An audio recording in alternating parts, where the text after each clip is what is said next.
Ethiopia on the Edge, Abiy Ahmed Ali's brand of Oromoma in the Deepening National and Regional Crisis.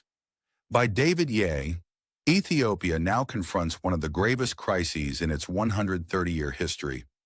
Under the Potemkin leadership of Abiy Ahmed Ali, the country has been ranked fourth among the 10 nations most at risk of instability and collapse, a damning verdict on the state of its political, social, and security institutions. The irony could not be sharper. In 2019, Abiy was awarded the Nobel Peace Prize for allegedly ending decades of conflict with Eritrea and heralding reconciliation in the Horn of Africa. Today, that promise lies in ruins. Ethiopia is fractured by proliferating ethnic wars, armed insurgencies, and chronic political mismanagement. Far from unifying the country, Abiy's brand of Oromuma has been weaponized to violently reorder the political and cultural landscape, concentrating power within a narrow Potemkin party elite while deepening alienation, repression, and instability across Oromia and the wider Ethiopian state.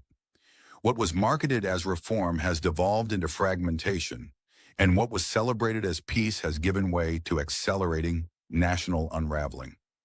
Historical context, ethnic federalism, and the origins of division. To understand Ethiopia's current crisis, one must begin with the political architecture put in place after 1991.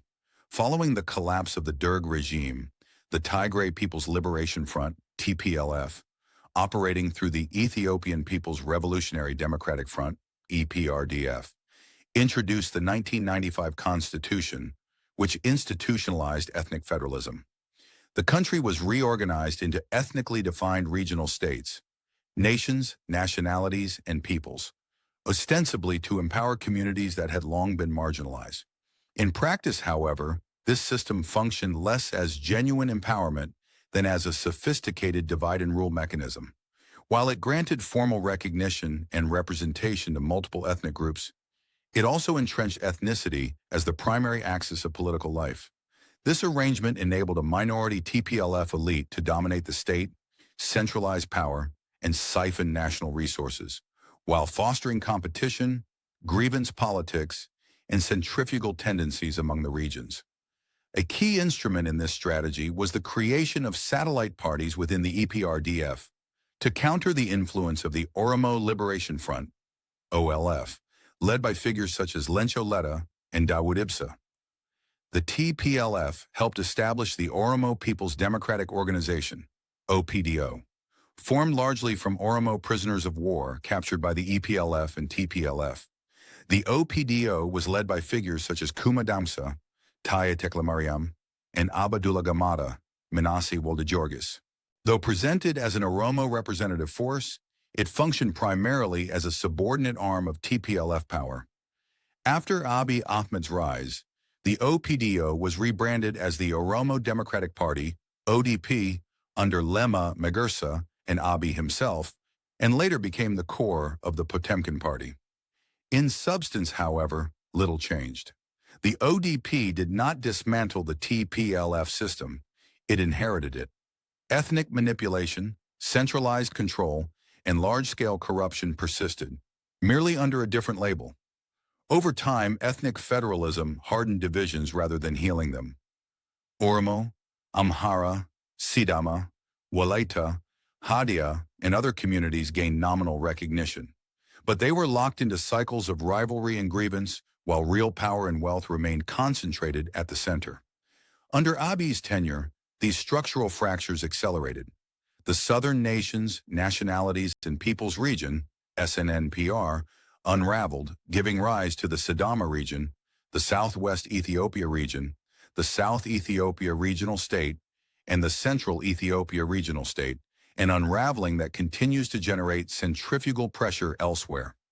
As the federal state weakened, particularly after Abiy took office, regional militias expanded their reach, the monopoly of force splintered, and Ethiopia's already fragile cohesion eroded further.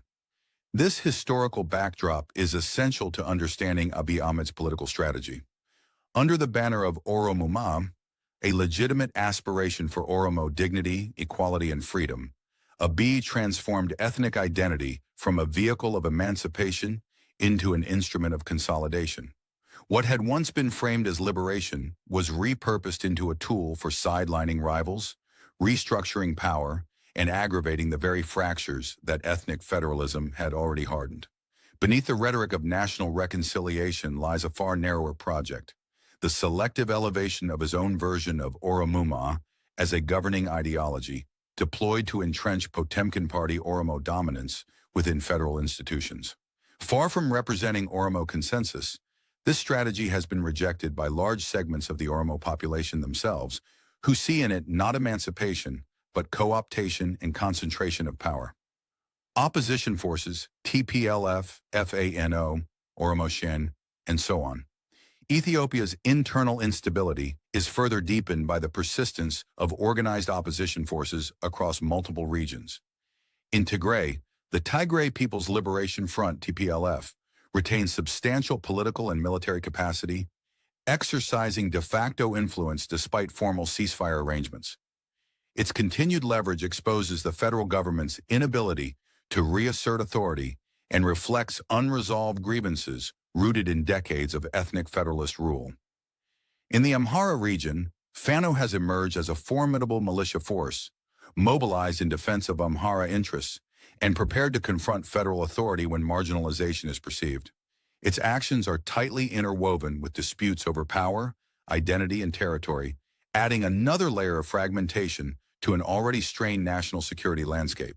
In Oromia, the Oromo Liberation Army, often referred to as Oromo Shin, continues its insurgency under the ideological banner of Oromo nationalism associated with the Oromo Liberation Front, Ada Bilisuma Oromo. This persistence is especially revealing. Even as Potemkin Party elites advance Abiy Ahmed's version of Oromuma within the federal system, armed resistance endures.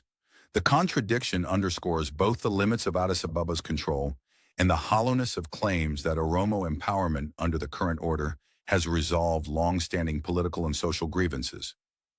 Abiy's hidden agenda, however, manifests in concrete and troubling ways.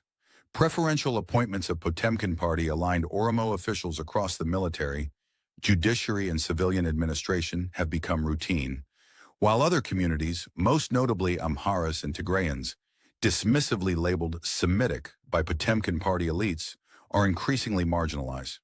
Publicly, these moves are packaged as reform and inclusivity. In practice, they function as a calculated consolidation of power around Abiy's personal base within segments of Oromia, Ethiopia's largest and most populous region, while systematically weakening potential rivals. Abiy's personalized version of Oromuma is not a project of collective emancipation, but an expression of unchecked ambition, an attempt to refashion ethnic identity into a vehicle for personal rule and grandiose visions of a mythical Cushitic kingdom stretching across Eritrea, Ethiopia, Somalia, Kenya, Djibouti, and Sudan. Far from stabilizing the country, this approach has intensified ethnic polarization and directly fueled the growth of armed opposition. The result is a dangerous convergence of insurgent forces, TPLF remnants in Tigray, Fano militias in Amhara, Oromo Shan in Oromia, and others, operating in parallel theaters of conflict. As ethnic militias entrench themselves regionally, the federal government's authority continues to erode, locking Ethiopia into a self-reinforcing cycle of fragmentation, violence, and instability.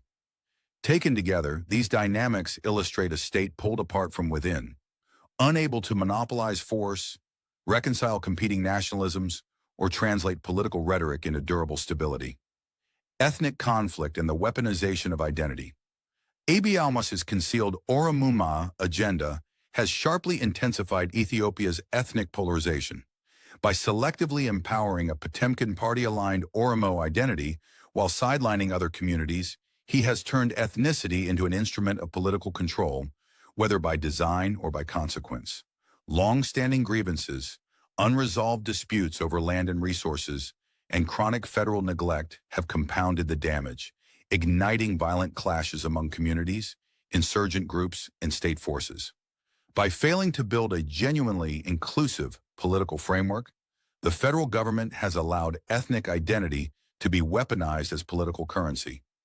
This has entrenched cycles of retaliation and armed confrontation, eroding trust in the state and pushing the country toward deeper fragmentation rather than durable stability. Conclusion: a state. Unraveling by design, Ethiopia now stands at the edge of a historic rupture. What it faces is not a passing crisis or a temporary security setback, but a systemic breakdown rooted in decades of distorted governance and accelerated under the Potemkin leadership of Abiy Ahmed Ali. Being ranked among the world's most at-risk states is not an abstract statistic. It is a verdict on a political project that has hollowed out institutions, fractured society, and normalized permanent instability. The bitter irony remains unavoidable.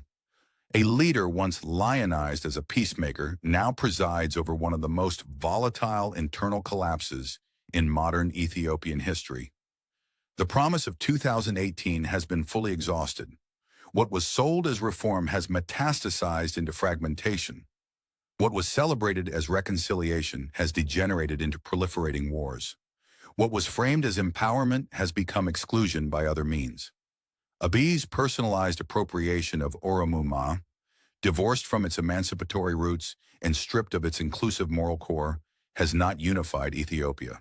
It has weaponized identity, centralized power around a narrow elite, and pushed the country deeper into centrifugal conflict. The deeper tragedy is that Ethiopia's implosion is not accidental. It is the cumulative outcome of ethnic federalism left unreformed, opposition militarized rather than reconciled, and a federal center that has abandoned inclusivity for coercion. The convergence of armed actors, TPLF remnants, Fano militias, Oromo Sheen, and others, is not a coincidence. It is the predictable result of a state that no longer commands legitimacy, trust, or monopoly over force.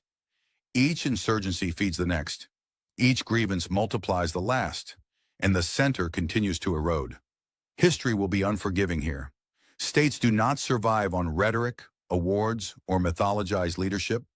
They endure through institutions that treat citizens as equals, through power arrangements that restrain ambition, and through identities that bind rather than divide. Ethiopia today has none of these in working order. Unless the current trajectory is reversed, unless identity is de-weaponized, inclusion made real, and power genuinely decentralized, the country risks sliding from chronic instability into irreversible disintegration. This is no longer a warning. It is a reckoning already underway. Make sure to like, share, and subscribe for more related videos.